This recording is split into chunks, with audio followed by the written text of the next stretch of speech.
When a company moves its operations overseas, it sparks outrage over the jobs that have been lost. And as companies embrace automation, we're going to see a lot more outrage about lost jobs to come. So here's the question I'm looking at in this video. Do companies have a social responsibility to employ people? It's a more complicated question than you think. A few years ago, I was on a speaking tour in the United States and I was interviewed on a local radio station. They asked me what should be done about irresponsible companies such as the one, and they named it, although it wasn't a name I recognised, that had recently announced to universal condemnation that it was closing its US factory and moving it to China. And I said, with all due deference to the upset that had naturally caused in the local area, such an action didn't necessarily make this company irresponsible. After all, what's the inherent value of a job? To the person in China who's taken one of the jobs that's been created, that opportunity could mean a huge amount. Now, obviously, we as human beings care about what is local to us. But in the wider picture, the job of someone local to you isn't morally more right than the job of somebody distant. And for an international company, that's even more the case. Now, even as I was speaking, I was aware of two things. One is there were a number of people listening to my answer at that moment who would probably cheerfully thank me for my opinion by punching me in the mouth. When something like this hits a local area, we get sent into our us versus them crisis mode, and that is a very powerful state.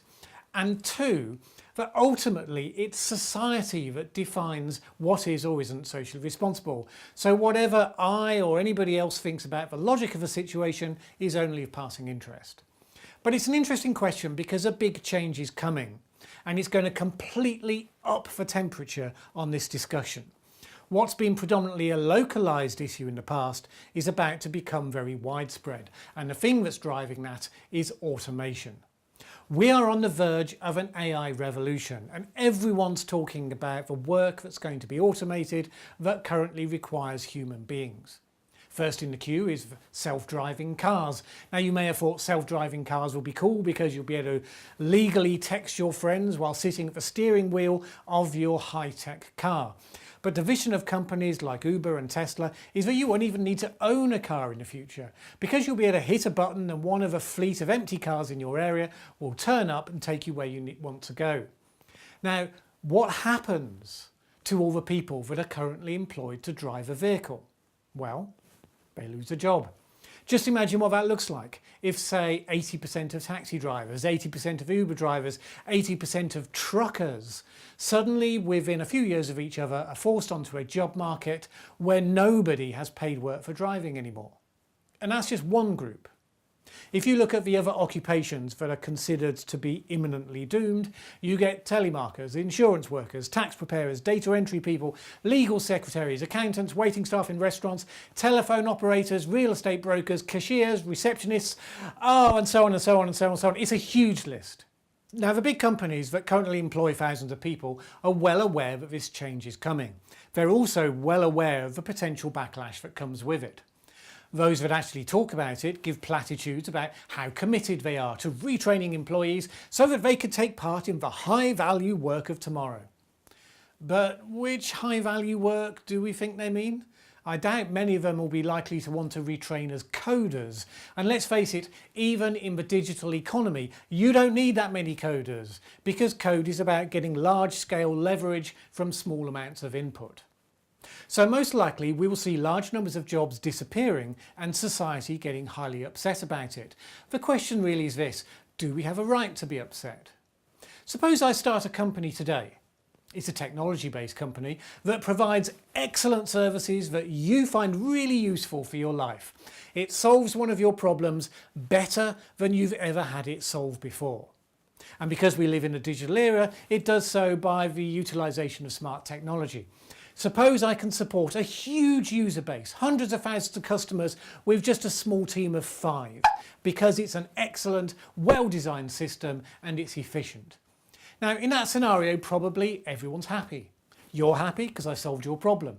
Society's happy because I'm creating wealth and employing 5 people, as well as paying taxes because I'm a very socially responsible sort of business. Boom! Happy success story. But now suppose that's not the start. Suppose I've been in the business of solving that particular problem for customers for, say, 2 decades. But when I started, in the age before the digital revolution really took over, I had to employ hundreds, maybe thousands of people to do that. And now I've come up with a way to improve the service using new technology, but it means I'm going to have to lay off those thousands of people so that I'm left with just the 5 that I need. Well, now I look like a greedy, profit-chasing, irresponsible jerk, laying all those people off, people with families, with hopes and dreams, people who will be desperately trying to work out what on earth they do next with the wreckage that is their lives. And the only difference between those 2 examples is visible change.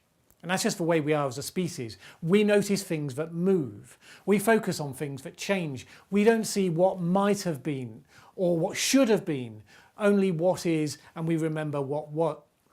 Did I lose your attention there? As I was saying, we notice things that move. Now, when the Industrial Revolution happened, lots of skills craftspeople had their livelihoods disappear up in smoke. We gained the term Luddite from the movement that fought back against industrialisation. But that movement faded away soon enough because once the technology stopped being new, it stopped being a threat and just became the way that things are done. And there were plenty of jobs in the factories, even if they weren't as skilled, even if they weren't as satisfying. But what happens when we get a repeat of that seismic shift, but there isn't a whole new category of jobs to go to? When the anger and the resentment doesn't get dissipated because the problem remains? Well, in that situation, will society begin to redefine what it means to be a socially responsible business?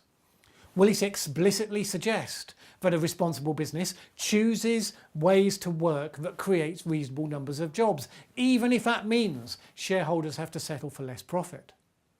At the moment, when we talk about corporate social responsibility, we talk about how companies should look after their employees. They should train them properly. They should look out for their health and safety.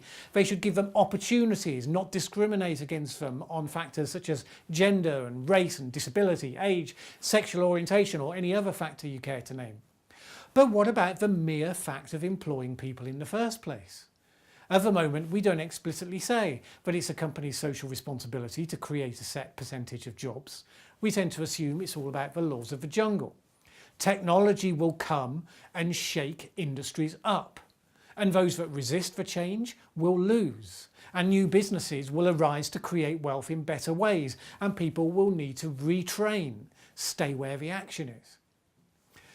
What if the actual weight of human numbers involved doesn't fit the number of opportunities? Will that shake our faith in trusting in the marketplace? Will it provoke a backlash bigger than we've ever seen in the past? At the moment, we can see this approaching us across the horizon, but human beings don't tend to take such things seriously until they've arrived and they see the consequences all around them, and at that point, sentiment can change overnight. Of course, in today's marketplace, businesses need to keep on top of the technology, innovate, keep moving, because if they don't, some new entrant will do it instead, eat their lunch, and at that point, all of those employees lose their jobs anyway because the company fails. But socially responsible businesses are interested in building wealth for the long term. And they should be engaging now with what are the likely changes for their particular industry, working through not just how can they exploit that, but what does that mean for their existing employee base. They should be engaging with policymakers with the discussion. They should be looking at what are the options open to them to evolve their business model in a way that works, but out of choice keeps as many employees as they can. Now, there'll be limits to how far that can go, but once we start seeing automation kick in big time, the national conversation about this is likely to change the context within which those decisions are made pretty radically. And at that point, companies that have gone to considerable lengths to support and protect their people will have some chance at least that the actions they took when people weren't focused on the problem showed them to be a genuinely caring company that does the right thing. Even in a world run by robots, that's got to count for something.